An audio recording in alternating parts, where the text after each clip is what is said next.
എല്ലാവരെയും അമ്പരപ്പിച്ചുകൊണ്ടാണ് അഹമ്മദാബാദ് വിമാന ദുരന്തം അട്ടിമറിയാണോ എന്നൊരു ചോദ്യത്തിലേക്ക് പോകുന്നത്. അതിൻ്റെ പ്രാഥമിക റിപ്പോർട്ടുകൾ വന്നു കഴിഞ്ഞു. പ്രാഥമിക റിപ്പോർട്ടുകൾ 100% അട്ടിമറിയെ ബലപ്പെടുത്തുന്നതാണ്. അതേസമയം അന്വേഷണത്തിൻ്റെ സ്വരവും ദിശയും എല്ലാം കാണുമ്പോൾ അത് പൈലറ്റിന് നേരെ തിരിയുന്ന രീതിയിലാണ് പോകുന്നത്. അത് ശരിയല്ല, ആ നിഗമനം തള്ളിക്കളയുന്നു airlines pilots association of India പറയുന്നു. പൈലറ്റ് അല്ലെങ്കിൽ പിന്നെ ആര്? അടുത്തൊരു ചോദ്യം. 2 എഞ്ചിനുകൾക്കും വെവ്വേറെയാണ് സ്വിച്ചുകൾ. അവ കൈകൾ കൊണ്ട് തന്നെ മാറ്റണം. കൈകൊണ്ട് തന്നെയാണ് മാറ്റണം, ഓട്ടോമാറ്റിക് അല്ല.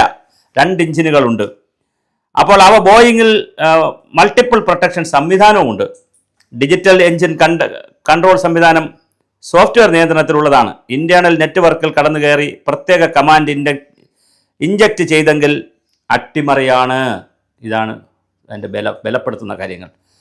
കോക്പിറ്റ് എഞ്ചിൻ, മെയിൻ്റനൻസ് പാനലുകൾ എന്നിവയിലേക്ക് പ്രവേശനമുള്ള മെയിൻ്റനൻസ് ഗ്രൗണ്ട് സ്റ്റാഫുകൾക്കുൾപ്പെടെ ആർക്ക് വേണമെങ്കിലും ഇതിൽ ഇടപെടാം. അപ്പോൾ വളരെ ഗുരുതരമായ ഒരു ചോദ്യമാണ് ചോദിച്ചിരിക്കുന്നത്. വയറിങ്ങിൽ തിരിമറി നടത്തിയത് ആരെങ്കിലും ഉണ്ടോ?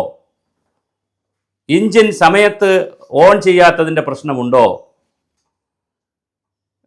ഇന്ധനം സ്വിച്ച് ചെയ്യുന്ന സംവിധാനത്തിൽ അട്ടിമറി നടത്തിയിട്ടുണ്ടോ?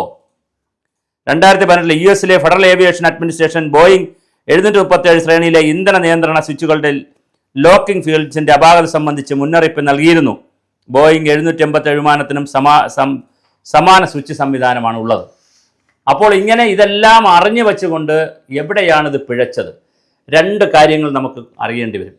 ഇതുപോലത്തെ വിമാന അപകടം വരുമ്പോൾ ചാവേറുകൾ ഉണ്ടാകും. ചാവേറുകൾ എന്ന് പറഞ്ഞാൽ ആ അപകടത്തിൽ അവർ കൂടി അങ്ങ് മരിക്കും. ഇപ്പോൾ രാജീവ് ഗാന്ധിയെ കൊലപാതകത്തിൽ ചാവേറുകൾ ഉണ്ടായിരുന്നു. ചാവേറുകൾ അവർ കൂടെ അങ്ങ് മരിക്കും. മരിച്ചു കഴിഞ്ഞാൽ അവരുടെ കുടുംബത്തിനായിരിക്കും സഹായമൊക്കെ കിട്ടുക എന്ന് പറയുന്ന ചാവേറുകൾ ആക്രമണം നടത്തുന്ന രീതിയുണ്ട്.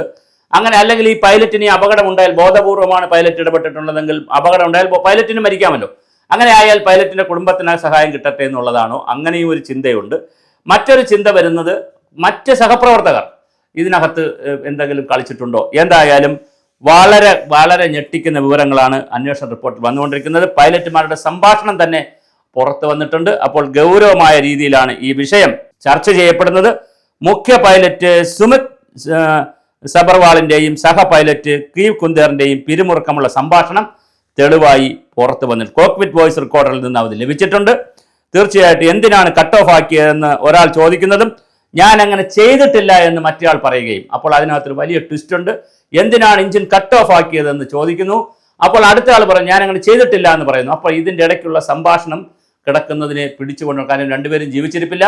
അതുകൊണ്ട് തന്നെ ഇനി ഇതിൻ്റെ അന്വേഷണം എന്ന് പറയുന്നത് വളരെ ദുരൂഹമായ അന്വേഷണത്തിലേക്കാണ് പോകുന്നത്. അങ്ങനെയാണെങ്കിൽ ഇതിൻ്റെ പിന്നിൽ ആര്? വളരെ കൃത്യമായ ചോദ്യമുണ്ട്. പ്രത്യേകിച്ച് ഓപ്പറേഷൻ സിന്ദൂറൊക്കെ നടന്ന നാട്ടിലാണ്. പാകിസ്ഥാനുണ്ട്, ഭീകരവാദികളുണ്ട്, ചൈനയുണ്ട്, തുർക്കിയുണ്ട്, അമേരിക്ക, പിന്നെ ബോയിങ് വിമാന കമ്പനികളുണ്ട്, ഒരുപാട് ആളുകളുണ്ട്. ആരാണ് ഇതിൻ്റെ പിന്നിൽ? പിന്നെ ആഭ്യന്തരമായിട്ടുള്ള ആളുകളാണോ, പുറത്തുനിന്നുള്ള രാജ്യക്കാരാണോ, ഇനി ചൈനയാണോ? ആരാണ് ഇതിൻ്റെ പിന്നിൽ എന്നുള്ളതിനെ സംബന്ധിച്ച് വളരെ കൃത്യമായ അന്വേഷണം നടക്കേണ്ടതുണ്ട്. എന്തായാലും വളരെ വളരെ വലിയൊരു അന്വേഷണ റിപ്പോർട്ടാണ് പ്രാഥമികമായി വന്നിരിക്കുന്നത്.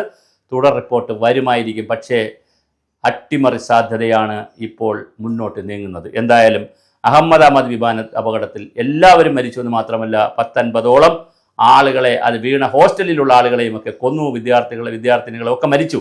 എന്തായാലും 100-300 പേർക്കടുത്ത് മരിച്ചു പോയിട്ടുള്ള വളരെ വിവാദമായിട്ടുള്ള ഒരു അപകടമാണത്. അതിൻ്റെ നിജസ്ഥിതി എന്ത് എന്ന് നമുക്കിനി അറിയേണ്ടിയിരിക്കുന്നു.